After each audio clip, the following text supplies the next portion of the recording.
여러분 안녕하십니까? 혈액특수검사와 수혈 혈액관리 11주차 강의 시작하도록 하겠습니다. 자, 오늘은 RH에 대해서 공부를 해보도록 하겠습니다. 자, RH 우리가 흔히 말하는 RH 네가티브, RH 포지티브 혈액을 얘기하는 거죠. 비얘기 항체 IgG 계열로서 RH는 D, C, E, 스몰 c, 스몰 e의 항체로 구성이 되어 있습니다. 자, RH 양성인 부모 사이에서 RH 음성인 아기가 태어날 수 있을까라는 질문이 던져져 있습니다. 자, 태어날 수 있을까요? 없을까요? 우리 학부 때 공부를 해서 알겠죠. RH 양성인 부모 사이에서 RH 음성인 아이는 태어날 수 있습니다. 즉 호모지니우스냐 헤테로지니우스냐에 따라서 달라지죠. 자, 양쪽 부모에게서 물려받은 RHD가 DD일 수도 있고 이렇게 D 스몰 d일 경우도 있습니다. 자, 만약에 엄마도 DD, 아빠도 DD라면 전부 다 RH 양성인 경우만 태어날 수 있겠죠. 하지만 엄마도 DD, 아빠도 D 스몰 d인 경우라면 여기에서 DD, 자 여기에서 DD, 그리고 여기에서 DD, 그렇죠? 그리고 이쪽에서 DD가 나오기 때문에 음성인 아이가 태어날 수 있습니다. 즉 25%의 확률로 음성인 아기가 태어날 수 있다라는 얘기가 되겠죠. 자, RH는 어떻게 발견됐는지 발견에 대한 것을 한번 보도록 하겠습니다. 자, 1939년에 레빈이랑 스테슨이라는 사람이 신생아 용혈성 질환을 일으키는 원인의 산모의 혈청 내에서 발견된 것이 RH이기도 합니다. 또 칼 란드스테이너가 마카커스 레서스 원숭이를 연구하던 중에 발견된 항체이기도 하겠죠. 자, 항원이기도 하겠죠. 항원. 자, RH는 신생아 용혈성 빈혈을 일으키는, 즉 태아 저강호증을 일으키는 주 원인의 항원이라고 볼 수가 있겠습니다. 즉 태아의 적혈구 항원에 대한 그 모체의 IgG 항체가 생겨나게 되면 이 모체의 IgG 항체가 태아의 적혈구 항원에 응집을 하게 됨으로써 응집이라는 표현보다는 감작을 하게 된다고 볼 수 있겠죠. 이렇게 됨으로써 동종 면역을 일으켜서 신생아의 혈구를 파괴시키는 질환, 이것이 신생아 용혈성 질환이라고 하죠. 신생아 용혈성 질환. 이 신생아 용혈성 질환에 의해서 파괴된 적혈구에 의해서 생겨난 적혈구 때문에 원인이 돼서 생겨난 빈혈을 신생아 용혈성 빈혈이라고 할 수가 있겠습니다. 헤모라이시스 디지즈 오브 뉴본, 즉 신생아 용혈성 빈혈에서 일어난 질환을 신생아 용혈성 질환 이렇게 얘기할 수 있겠죠. 자, 1939년에 레빈이랑 스테슨이 임신을 한 경험, 즉 첫 번째 아기를 출산하고 두 번째 아기를 가진 정확하게 얘기하자면 이때 당시에는 2번 정도의 출산 경험이 있고요. 3번째 아이를 임신했을 때의 산모의 상태였습니다. 자, 임신을 한 2번을 했고요. 수혈을 받은 적은 없는 그 산모가 그 아이를 낳으면서 출혈이 너무 심해서 수혈을 받았습니다. 이 산모는 그때 당시 O형이었고요. 그 남편도 O형이었기 때문에 남편의 혈액을 그 산모에게 주었습니다. 그런데 이 산모가 더 심한 그 용혈을 일으키는 겁니다. 더 심한 용혈을 일으켜서 이상하다 생각해갖고 그 산모의 혈청을 분리해서 남편의 적혈구와 반응을 시켰더니 응집이 될 뿐만 아니라 또 다른 같은 O형을 가진 사람과도 대부분 응집을 하더라는 것이죠. 자, 그러면 우리가 모르는 뭔가 특이 항체가 있구나라고 의심을 할 수가 있겠죠. 그쯤입니다. 그쯤 그 칼 란드스테이너 그리고 그 위너가 그 마카커스 레서스 원숭이를 연구하고 있었습니다. 즉 붉은 털 원숭이를 연구하고 있었는데요. 이 붉은 털 원숭이의 적혈구를 토끼에게 주사를 했습니다. 토끼에게 주사를 했어요. 그러면 이 토끼는 이 마카커스 원숭이의 항체를 생성하게 되겠죠.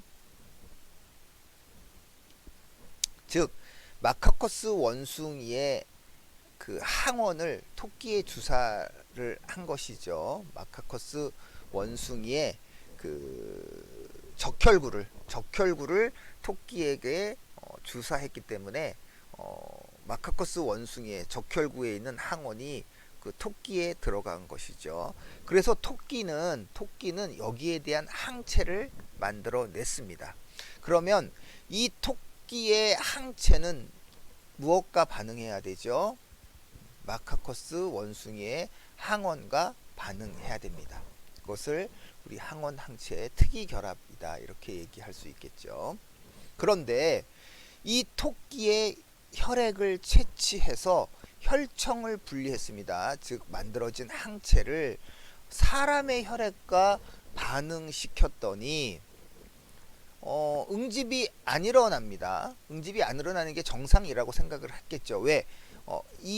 이것은 마카커스 원숭이의 항원이 들어왔기 때문에 토끼의 항혈청은 반드시 마카커스 원숭이의 항원하고만 결합을 해야 되기 때문에 마카커스 원숭이의 혈액하고만 반응을 해야 되는 것이 맞겠죠. 그런데 어떤 경우에 응집이 일어나더라는 것입니다.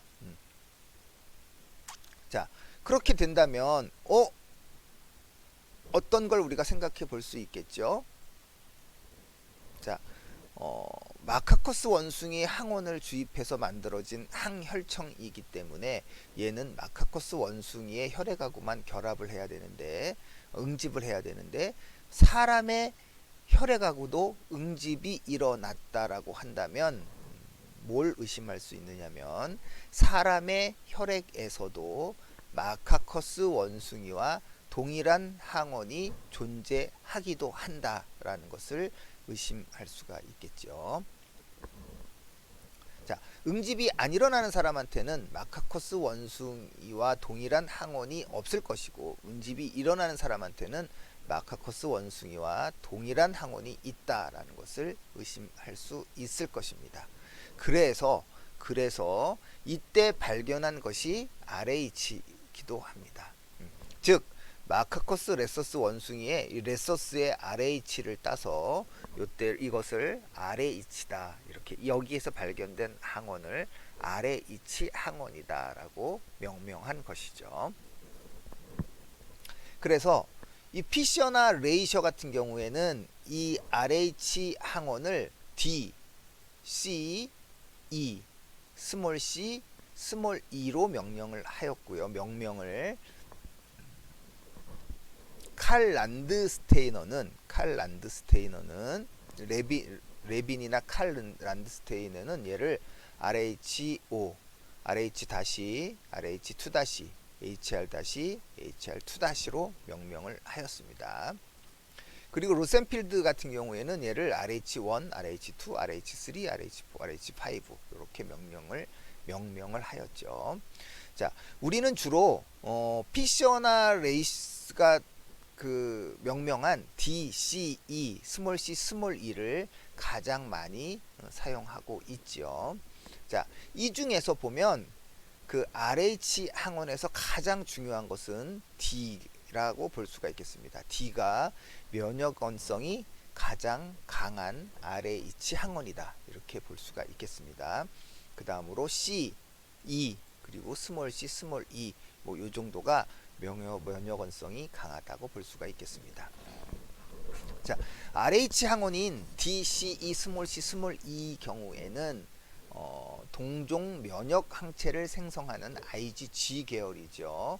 이 IgG 계열에서 이 안티 D가 생성되는 확률은 60에서 70%가 됩니다. 즉 면역원성이 매우 크다라 이렇게 볼 수가 있겠죠. 반면에 IgG 중에서 키드나 더피, 켈 같은 항원은 1000명 중에 한 3명 정도만 문제를 일으키는 수혈 부작용을 일으키고 항체를 생성할 수 있는 항원입니다. 즉 우리가 비핵기 항체 설명할 때 말씀드렸죠. 자, 그래서 비핵기 항체 예측할 수 없기 때문에 즉 이 항원이 들어왔을 때 항체를 생성할 확률이 0.3%밖에 안 되기 때문에 나머지 99.7%는 동종 면역 항체를 생성하지 않겠죠. 그렇기 때문에 누구는 생성하고 누구는 생성하지 않는지를 명확하게 예측할 수 없기 때문에 이것을 비핵기 항체라고도 말씀드렸던 기억이 있습니다. 즉 그 중에서 이 D 같은 경우는 60에서 70% 정도의 그 항체 생성률이 있는 것이고요. 키드, 더피, 켈 같은 경우에는 0.3% 정도밖에 항체 생성을 하지 않는다. 이렇게 말씀드릴 수 있겠습니다. 그러면 처음에 말씀드렸던 1939년에 레빈 스테슨이 그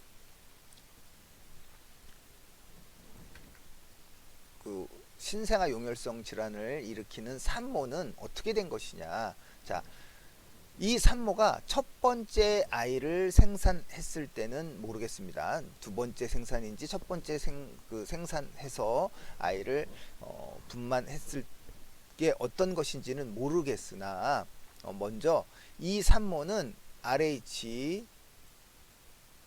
네거티브를 가진 O형의 환자였던 것이죠. 그런데 첫 번째 아이 또는 두 번째 아이를 잉태했을 때 RH 포지티브의 아이를 임신한 것입니다. RH 포지티브를 임신한 것이죠.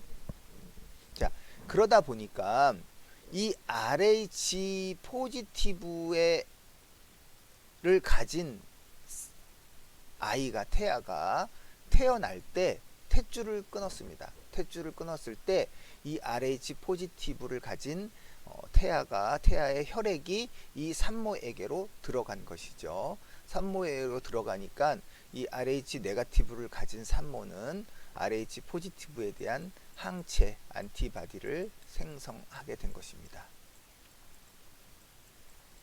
그리고 나서 이 산모가 세 번째 아이를 임신했는데요. 이 세 번째 아이도 RH 포지티브를 가진 아이였습니다. 자, 그렇게 되니까 이 산모에게서 생성된 RH 항체가 안티 RH가 안티 D겠죠. 이 안티 D가 IgG 계열이기 때문에 IgG 계열은 태반을 통과할 수 있는 리셉터를 가지고 있습니다. 그래서 이 엄마에게 생성된 안티티가 태반을 통과해서 이 신생아와 결합하게 되는 것이죠. 신생아에 이렇게 감작이 되는 것입니다. 감작이. 그러니까 이 신생아는 신생아 용혈성 빈혈을 가지고 태어나게 된 것이죠. 자, 이해가 가시죠? 자, 이것이 바로 RH라고 볼 수가 있겠습니다. 자, 그런데 요즘에는 과학이 발달해서 이 로감 주사라는 것이 있죠. 로감 주사. 로감 주사는 뭐냐? 이 RH에 대한 감마 글로불린이다. 그래서 얘를 합쳐서 로감이다라고 말하는 것이죠. 자, D 항원의 감마 글로불린, 즉 안티 D라고 볼 수가 있습니다. 즉 D 항체, 이 엄마에게서 생성된 D 항체, 그것이 바로 로감 주사죠. 자, 그래서 이 로감 주사를 출산을 하기 3일 전 또는 출산한 직후에 이 산모에게 주입하게 됩니다. 그러면 이 IgG의 경우는 반감기가 적기 때문에 반응을 바로 하지는 않습니다. 자, IgG가 들어가 있지요. 그리고 산모가 아이를 잉태하기 위해서 아이를 낳을 때 탯줄을 끊게 되면 아이의 그 혈액이 산모에게로 들어가죠. 산모에게로 들어갔는데 이때 이미 로감 주사를 맞아놨기 때문에 이 안티-D가 이 신생아에서 나온 적혈구와 다 결합을 하게 됩니다. 다 결합을 하게 돼서 그것이 비장에 가서 다 죽어버립니다. 그렇기 때문에 이 산모는 이 산모에게서 그 안티-D가 생성될 겨를이 없는 것이죠. 이 안티-D가 생성되려면 신생아의 적혈구가 산모에게로 노출이 돼야지 산모는 이것을 보고 안티-D를 만들 텐데요. 이 산모의 항체를 만들려고 이렇게 보니까 이미 안티-D와 다 결합돼서 없어진 것이죠. 그 태아의 혈구가 없어진 것이죠. 그렇기 때문에 이 산모는 안티-D를 만들지 않습니다. 다만 이 산모가 이미 안티-D를 생성한 산모라면 의미가 없는 것이고요. 산모가 안티-D를 생성하지 않았다면 가능한 것입니다. 이제 예를 들어서 이 산모가 첫 번째 아이를 가졌을 때 첫 번째 아이가 RH 포지티브였다면 이때 출산할 때 로감 주사를 맞았다면 이 산모는 안티-D를 만들지 않겠죠. 그렇기 때문에 두 번째 아이를 RH 포지티브로 임신을 한다 하더라도 엄마에게서 안티-D가 생성되어 있지 않기 때문에 이 엄마가 태아의 항원과 결합하지 않겠죠. 그렇기 때문에 이 태아도 건강한 상태로 태어날 수 있습니다. 다만 이 태아가 태어날 때 또 로감 주사를 맞아야지 엄마에게서 안티-D가 생성되지 않겠죠. 자, 이것이 바로 로감 주사의 원리다. 이렇게 얘기할 수 있겠습니다. 자, 다음으로 위크 D형에서 위크 D형을 한번 보겠습니다. 위크 D형. 위크 D형은 DU형이다. 이렇게 표현을 할 수 있어요. DU라는 것은 uncertainly 해서 불확실한 뭐 이러한 뜻이죠. 즉 위크 D형은 RH의 I형을 얘기합니다. RH의 I형. 자, RH I형이라면 우리 그 혈액형 A의 I형인 것처럼 A 또는 B의 I형이 그 항원이 적은 것처럼 D형에서도 이렇게 원래 RH 포지티브 환자는 이 항원의 수가 10,000개에서 30,000개가 됩니다. 그런데 위크 D형 같은 I형의 경우는 이 항원의 에피토프가 100개 정도밖에 되지 않습니다. 1000개 정도밖에 되지 않습니다. 즉 엄청나게 에피토프가 적은 거죠. 그렇기 때문에 얘는 응집을 하더라도 응집처럼 보이지가 않습니다. 위크 D형은요. 자, 그래서 무슨 얘기냐? 우리가 RH 검사를 하기 위해서 안티-D를 사용해서 RH 검사를 했는데 음성인 경우가 있겠죠. 우리 대부분 음성이죠. 양성이죠. RH 음성인 경우가 있는데 이 음성이라고 검사 결과가 나왔더라도 그것이 꼭 음성이 아니라 위크 D형일 수도 있다는 것이죠. 위크 D형은 응집으로 보이지 않기 때문에 위크 D형일 수도 있습니다. 그래서 우리가 위크 D형인지 또는 진짜 음성인지를 확인하기 위해서는 뭐가 필요합니까? 이 DU 검사, 즉 위크 D형인지 아닌지를 검사하는 DU 검사가 필요하다, 이렇게 볼 수 있겠습니다. 자, 검사 방법은 만약에 이 환자가 DU, 즉 위크 D라고 본다면, 자, 이 환자는 위크 D형이고 이거는 컨트롤이라고 봅시다. RH 네거티브라고 봅시다. 자, 룸 템퍼러처에서 자, 이 안티디를 여기다가 이 환자의 혈청에다가 안티디를 똑똑똑똑 떨어뜨린 다음에 룸 템퍼러처에서 응집 여부를 살펴봅니다. 자, 이 안티디는 확대해서 보면 IgG, IgM 두 가지가 다 들어있는 것입니다. 그래서 룸 템퍼러처에서도 IgM의 안티디라면 응집할 수 있겠죠. 그런데 룸 템퍼러처에서 응집하지 않았다 한다면 IgM 계열의 안티티는 없다라고 판단을 할 수가 있겠고요. 그렇다면 이번에는 37도에 가온해서 IgG 계열의 안티티가 있는지를 확인할 필요가 있겠습니다. 그래서 IgG를 확인하기 위해서 37도에 가온하고요. 거기에다가 효소, 즉 반응 증강제를 넣어서 30분 정도 방치한 다음에 다시 응집 여부를 살펴봅니다. 살펴봤는데 마찬가지로 음성이 나왔습니다.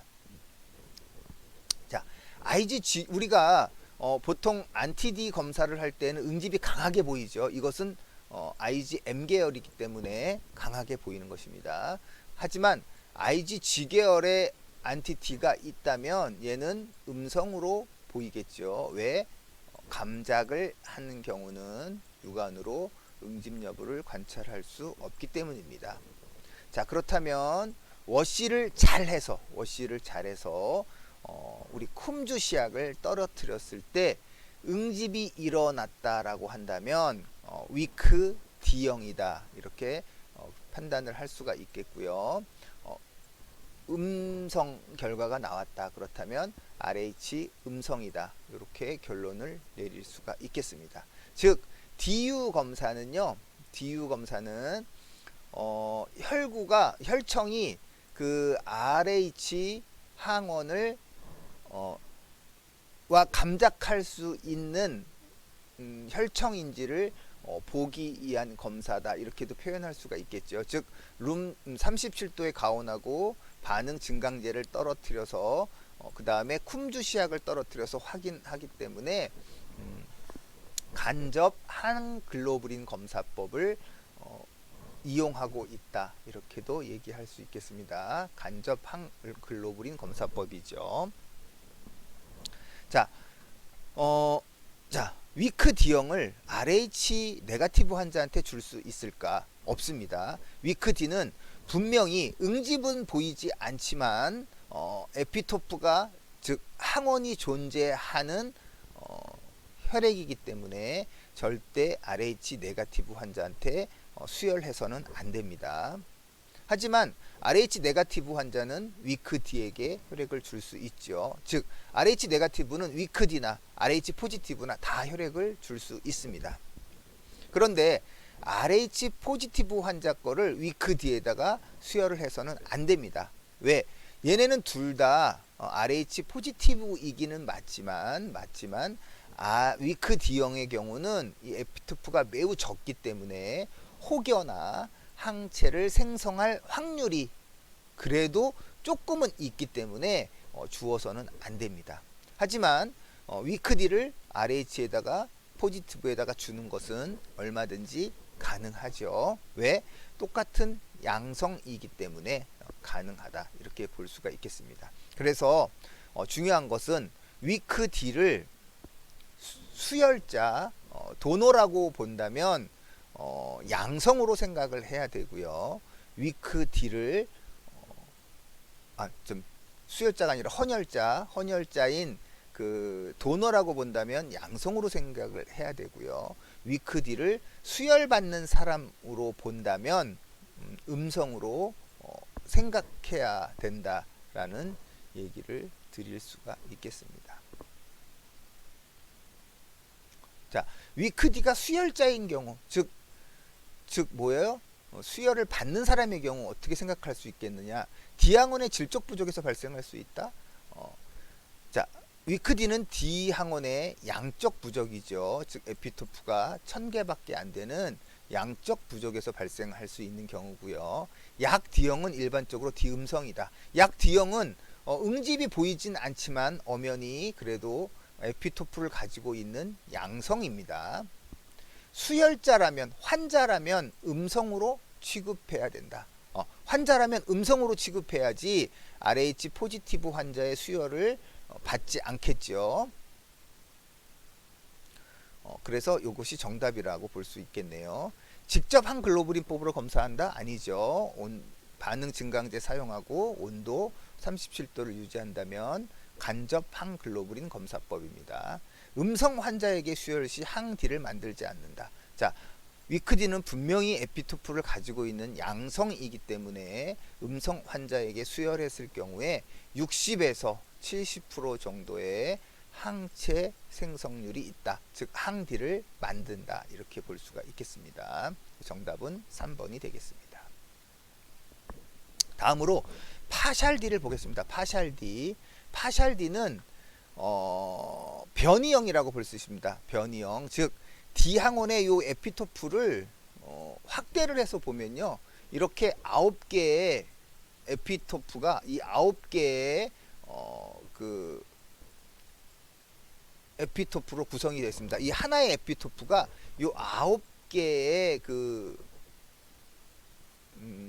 9개 정도의 어떠한 그 형태로 구성이 되어 있다라고 볼 수 있겠죠. 그런데 이 9개 중에서 일부가 비어 있거나 아니면 전체가 많이 비어 있는, 일부가 이렇게 비어져 있는 상태를 우리가 파샬디라고 합니다. 즉 에피토프의 질적 부족을 얘기하겠죠. 질적 부족. 자, 유전자가 완전히 없는 백인도 있고요. 유전자가 있으나 제대로 기능을 못하도록 변이된 파샬디도 있습니다. 한국에서는 0.1에서 0.15% 정도의 완전 희귀병이다라고 볼 수가 있겠습니다. 자, 그래서 이 파샬디는 분명히 에피토프는 보통 3만 개, 10,000개에서 3만 개를 그대로 가지고 있지만 이 에피토프가 비어 있는 상태, 즉 중간중간에 부실한 상태로 있기 때문에 제 기능을 하지 못합니다. 제 기능을 하지 못하기 때문에 에피토프는 가지고 있으나 제대로 기능을 못하는 것, 이렇게 보면 될 수 있겠죠. 그래서 만약에 위크디, 아까 질적 부족인 위크디는 RH 양성 혈액을 수혈받게 되면 안티-D를 생성할 확률은 적습니다. 왜냐하면 RH 포지티브를 위크D에다가 주게 되면요, 얘가 에피토프가 전혀 없는 RH 네가티브였으면 당연히 60에서 70% 항체가 생성되지만 얘의 경우는 그래도 에피토프를 가지고 있죠. 가지고 있기 때문에 얘도 양성입니다. 내가 응집은 잘 일어나지 않는 것처럼 보이지만 나 그래도 엄연한 양성이야. 그렇기 때문에 양성을 양성에다가 수혈하게 되면 어떻게 되죠? 웬만해서는 원래는 양성을 양성에다가 주게 되면 항체를 만들지 않겠지만 얘는 에피토프가 적기 때문에 혹여 항체를 생성할 확률이 있다라고 했던 것이지만 거의 생성하지 않는 경우가 많습니다. 그래서 위크디는 양성 혈액을 수혈 시 안티-D를 생성할 확률이 매우 적습니다. 하지만 파샬디는 양성 혈액을 받게 되면요, 에피토프는 그대로 있으나 이 에피토프가 제대로 반응을 하지 않는 헛껍데기 에피토프이기 때문에 안티-D를 생성할 확률이 매우 높다라고 볼 수가 있습니다. 왜? 항원이 없으니까. 이렇게 볼 수 있겠죠. 자, 이번 주 강의는 여기까지 하도록 하겠습니다. 수고하셨어요.